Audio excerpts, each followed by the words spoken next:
Okay, so the last couple episodes were fun, right? Like, I know some of you guys didn't really like them.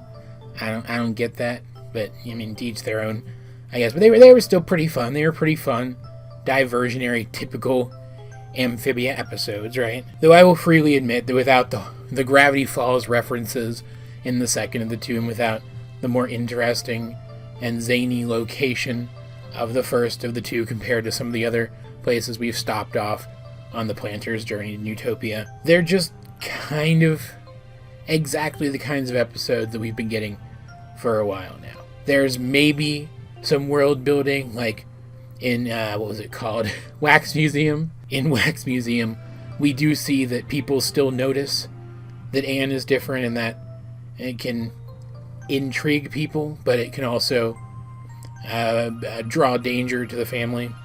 So that could be world building. Maybe that's setting up for once the family is entrenched in Newtopia, some danger coming to them because they have a human with them. Though if that's the case, it won't be that simple because of something I'm talking about in this review. But then on the other hand, that might not have actually been real world building, because we haven't really seen other people reacting to Anne that way the entire time they've been traveling outside of the valley. So that could have just been the conflict instigator for that one particular episode. We don't know yet. Point is, maybe the stuff from those two episodes, maybe the stuff from the other more fillery episodes throughout the season will impact the story later on. Maybe they won't. We don't know yet. This week, though, I don't think anybody could argue that this week's episode wasn't pretty freaking spectacular. Not only was it a good, solid episode, but it introduced new characters, one of whom is extremely interesting and important, brought us to a new location, seemingly for a while. It seems like this is a new, semi-permanent setting for the show. It also furthers the story a lot, because this week, the Planters reach Newtopia. And weirdly enough, even though Newtopia is this big, sprawling, I won't say metropolis, because it's not like a modern or future city, but it's this big, sprawling, walled city.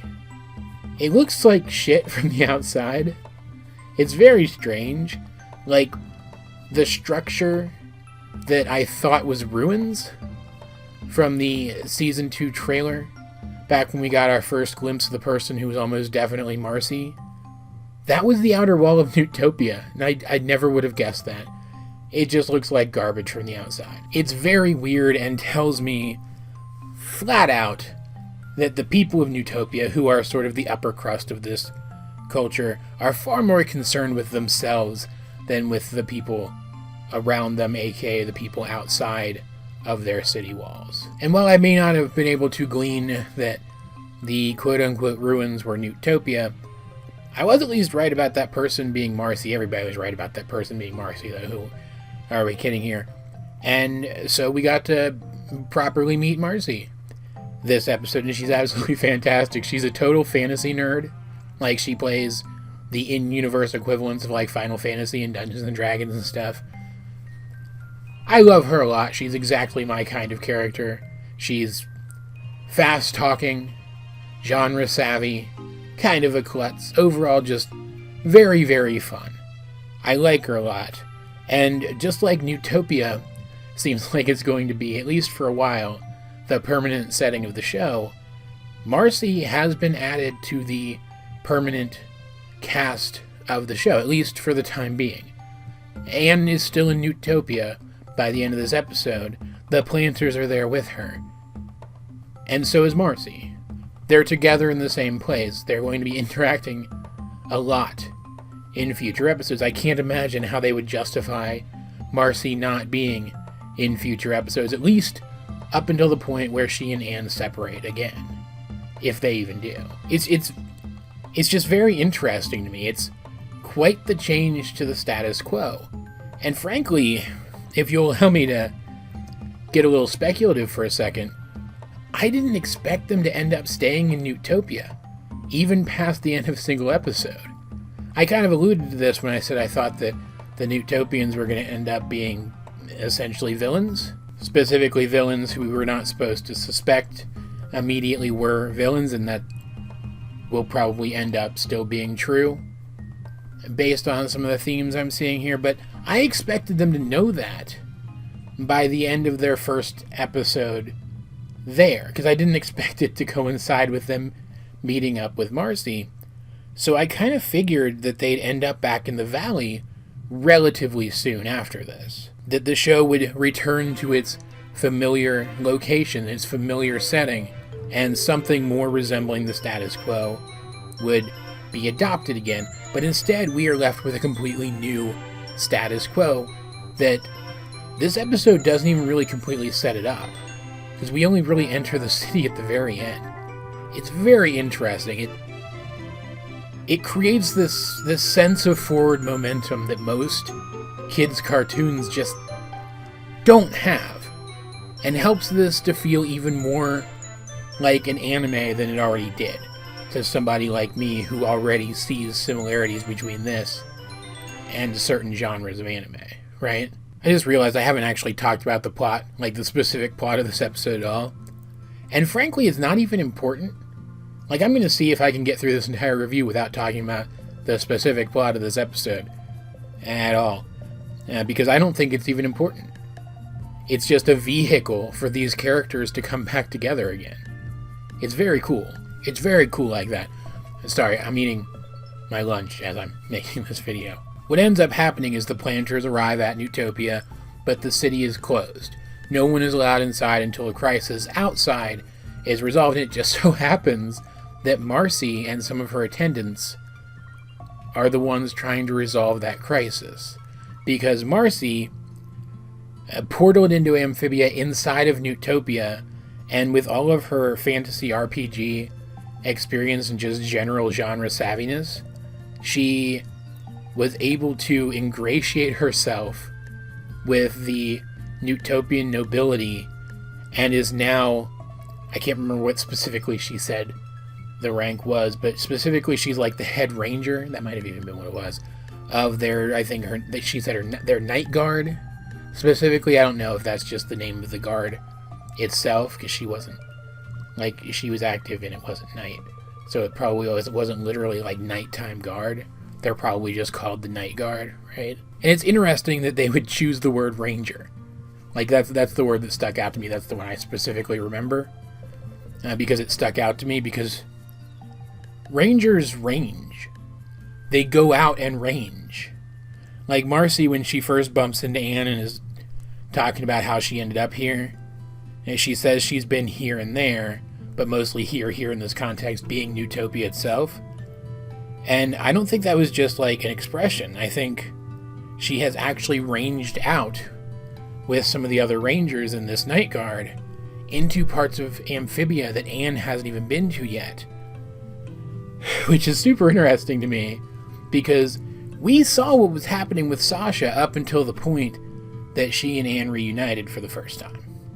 We haven't seen any of that with Marcy. Like, we get our first actual flashback to Marcy, back before she and Anne and Sasha came to Amphibia, in this very episode. This is our first introduction to her. This episode, we have none of her backstory here at all yet, aside from what little she's told us. And that, coupled with the fact that she is a ranger and has implied that she's been other places that Anne probably hasn't been, I think those things combined together tell us that we haven't seen her previous time in Amphibia, because something that happened during that time is spoilery for something that's going to happen down the line in the story. And I do think we will get flashbacks to those events now that Anne and Marcy have reunited. And I'm very excited about that, between a change to the status quo and implications for some imminent, very interesting story developments. This episode, it pressed all the right buttons for me. And it's really interesting, the dynamic between Anne and Marcy. I mean, we haven't seen much of the friendly dynamic as far as it existed between Anne and Sasha yet. We know they were friends, but we haven't seen much of that we're enemies now dynamic from them. So maybe this isn't actually the case, but it seems like Anne and Marcy are way closer than Anne and Sasha were, or at the very least they're better friends than Anne and Sasha were, right? And it almost seems maybe like Anne was the bridge between them, because Sasha's this aloof, preppy girl, or was this aloof, preppy girl, and Marcy, on the other hand, is this just absolute nerd who chatters on and on about her interests. You wouldn't normally see people like that hanging out together, but if you look at Anne, she's got qualities of both. She's clearly athletic, so that puts her more in the popular camp, right? She's personable. She reaches out to practically anyone she can, whenever she can. But she's also got her eccentricities, and while they're not the same as Marcy's, she would definitely be able to relate to Marcy because of them. More so, I think, than Sasha probably could have. So, she's almost like the middle ground between the two characters. Which I find interesting because Marcy has likewise allied herself with these military types. But they're military types who at least have the potential to be infinitely more helpful to Anne and the Planters than Sasha's allies ever were. It's almost like the two characters exist on different extremes, and we do know that at some point in the future, Sasha and her group are going to be going up against Newtopia directly, trying to overthrow the monarchy there. So they're literally on opposite sides. But Anne even talks about how she and Sasha might be going through a rough patch right now, but that doesn't mean they're not friends. So she does want to try to make amends with Sasha and reunite their little triad. So at some point in the future, she could literally become the bridge between the two of them, since they are standing literally on opposite sides of an impending civil war. It's also interesting because back in the human world on Earth, however you want to say it, I don't even know what the correct terminology would be in the context of the show. It doesn't matter though. Back before they came to Amphibia, let's say, Anne always used to look out for Marcy because she was so klutzy, and so doesn't immediately believe that she's come into her own here and is more capable now. But her plan to deal with the crisis at hand works. Like, there's a few hiccups in it, but it works. And that does not mean that Marcy is, like, perfectly capable in all things. She's still kind of a klutz. She's still a little in her own world most of the time. I wouldn't say that she's quite as physically capable as Anne, specifically for those reasons. But it does seem like Anne was very anxious to find Marcy, because she deduced that Marcy would be here, and also felt like she needed to look out for her. But instead it seems that they're going to be able to look out for each other, which is very exciting. Marcy gets to remain this sort of archetypical spacey character, and I do believe that those past interactions, that past dynamic between her and Anne is going to come into play more in the future, but she's not going to be a drag on the group. She's capable, she's capable in different ways than the other characters. And that's, I think, embodied in the fact that her weapon is an arm-mounted crossbow which can be used as a grappling hook. And she has a ranged weapon, whereas both Sasha and Anne up to this point have been focusing on melee weapons. Oh, and also it's flat out confirmed that each of the three girls got a different power from a different one of those gems at this point, because at one point in this episode we flat out see Marcy's eyes glowing green, and it's in a similar action-y sort of situation to when Anne's powers have been shown to activate before. And it's definitely starting to seem like different emotions trigger the powers in each of the different girls. I'm working on trying to piece together what those emotions might be specifically. But there's enough overlap that I'm not 100% sure what it could be yet. But this does also suggest that the gray version of Sasha's sword that we see in the opening to each of these new episodes is not a coloring error. That it really does turn reddish pink sometimes and then turn back to gray other times, which I think means even though it was pinkish red throughout that entire, what was it called, Toadcatcher, that entire Toadcatcher episode, it was that color because she was using her powers throughout that entire episode, just without the glowy eye thing happening in that particular instance, because that would line up then. One of the gemstones was reddish, one was bluish, and one was greenish. And by process of elimination at this point, Sasha must have the power from the reddish one. I don't know what else to say about this one. I don't know what else is necessary to say about this one, frankly. And I don't want to go off on a long ramble. There was a bit of a plot with Sprig not trusting Marcy, in part because he was jealous that Anne had found another of her friends, and also in part because the last friend that Anne found turned out to be an enemy. But he gets over it by the end of the episode, so it's not really worth mentioning. I still mentioned it, but it wasn't really worth mentioning, really, at the end of the day, because it was just there to fill time in the episode. And also because Sprig is the kind of character who would react that way.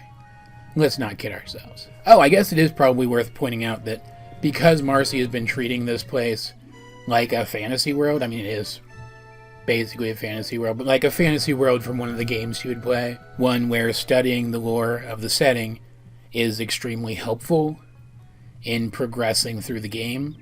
She has taken the time to learn about a lot of the history and lore of Amphibia. So she's also our smart guy character, which we've kind of needed a smart guy character who wasn't one of the planters for a while now. Especially because if there is some secret history to Amphibia, people like the planters who have been raised in Amphibia, where they would have been brought up without that secret, brought up in a system meant to keep that secret from them, they're not going to know about something like that.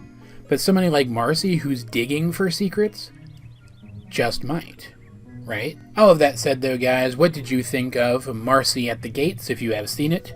Let's get a discussion going in the comment section down below, or over on my Discord, link in the description. But either way, this has been AJ22, and I will talk to you guys later.